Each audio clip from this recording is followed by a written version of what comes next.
Hello vlog! Welcome to my guys!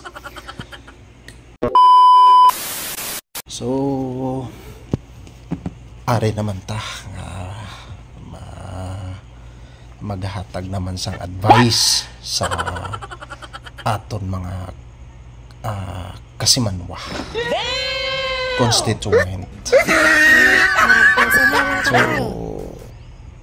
ang mahambal ko lang sa mga live-in partner sa Bongno, kung gaupod na kamo gani sa isa ka panimalay, hindi pa na matawag nga asawa o kun bana kung hindi pa kamo kasal. Ang tawag pa lang sina housemate.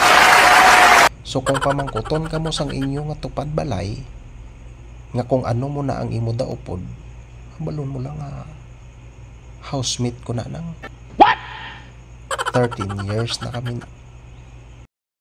Para at least kung mamangkot ang imo nga chismosa nga silingan, para social lang sabat, pwede mo lang mahambal nga wala na da akong housemate nang gin-evict ko na to.